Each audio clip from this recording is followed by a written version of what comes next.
Listen, a narcissist is a narcissist. They have a lot of the same characteristics no matter how they express them. Got to be the center of attention. They have an arrogance. They have so many characteristics that you find troubling in your life. And I've listed all of those. I've gone over all of them for you. There are basically four types. There's the classic we talked about, the covert we talked about last time. Today we're going to talk about the communal narcissist and the malignant narcissist. And we're going to spend most of our time on the malignant narcissist because, in my opinion, this is the most dangerous narcissist of all. You're going to find out why in a fast hurry.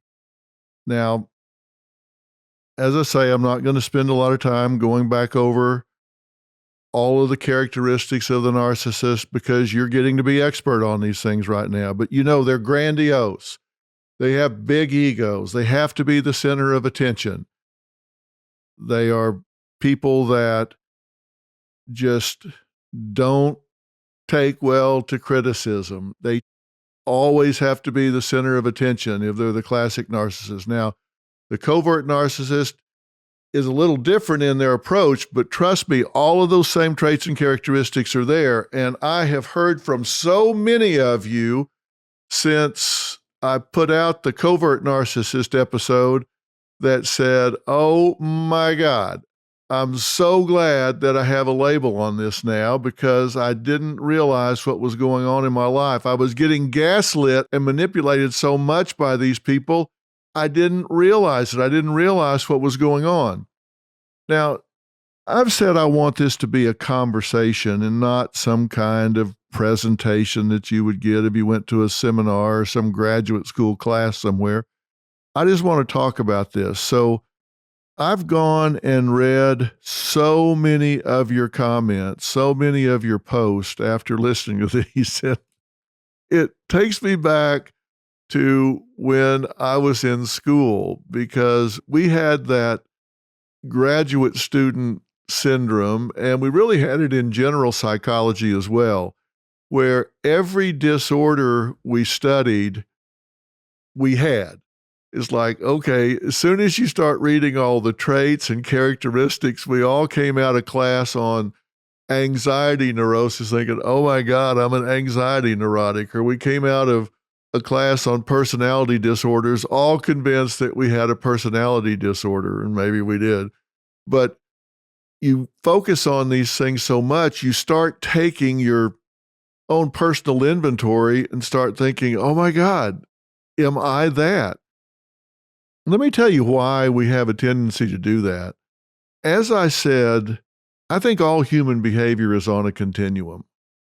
So it goes all the way from really humble, laid back people that wouldn't yell fire if they were on fire, all the way to the narcissist that thumps their chest and tells you how great they are every time they open their mouth, never gives you a chance to talk. It's got to always be about them. So that's on a continuum.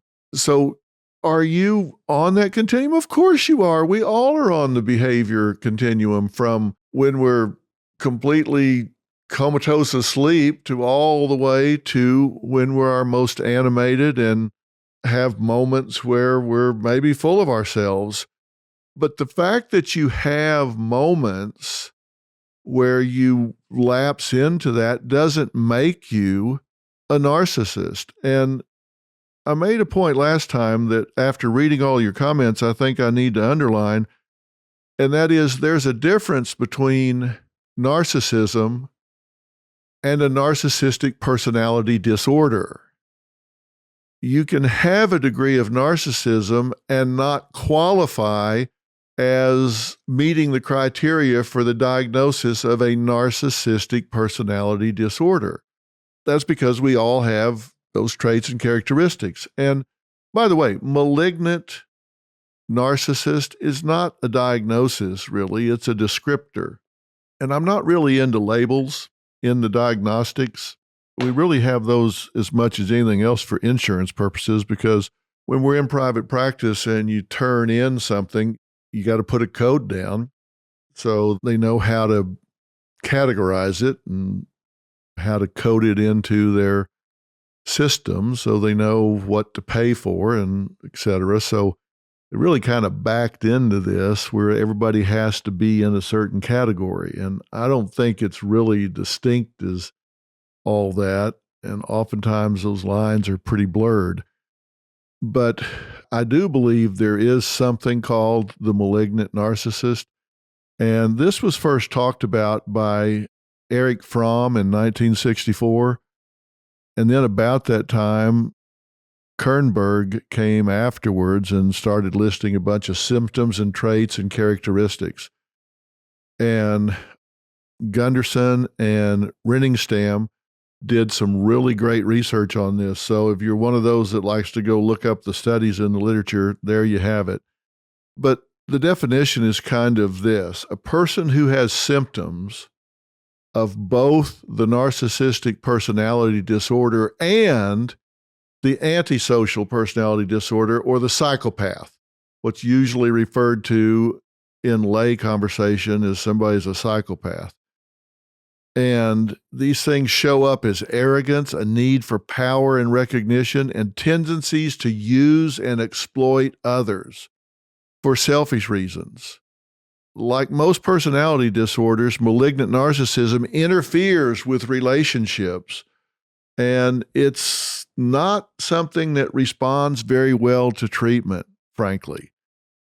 In fact, narcissists sometimes use treatment as a training ground. They say, okay, we exploit people and we don't have empathy and we don't show remorse, so I'm going to go to therapy and let some therapist teach me how people that do have those things behave.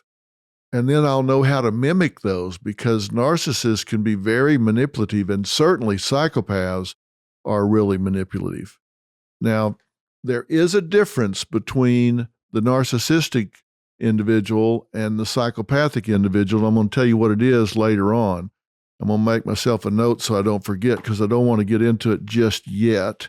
But I want to talk to you about something called the dark triad.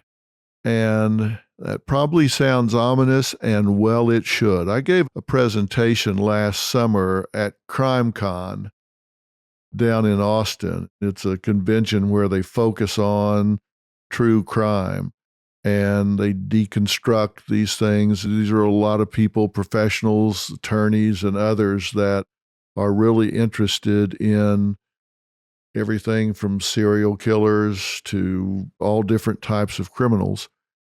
And what they asked me to talk about was evil, the psychology of evil.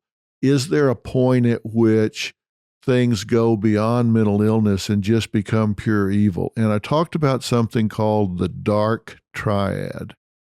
Now, Paulhus and Williams first identified this back in 2002. This is when I first saw what I thought was a coherent explanation of it. Envision a triangle. Just envision a simple triangle. And at the top of the triangle is narcissism. And on one other side is Machiavellianism. And on another side is psychopathy. Now, if you have those three things operating at one time, then you're talking about what I consider to be a malignant narcissist. The narcissistic part, grandiose, ego, pride, exploitive, manipulative, doing what they need to do to get what they want. The Machiavellian part is they are immoral, exploitive. They're really interested in their reputation and their image and their strategy, and they'll step all over you to project what they want to. And their moral compass is just spinning. They don't have a moral code like most people. They don't respond to the right and wrong that most people do. And then psychopathy. This is the antisocial personality. These are people that are cold, calculating, but they can be very charming. They do not have the ability to feel remorse. They can victimize you, steal from you, physically hurt you. It's not that they hide their sorrow, they don't feel it.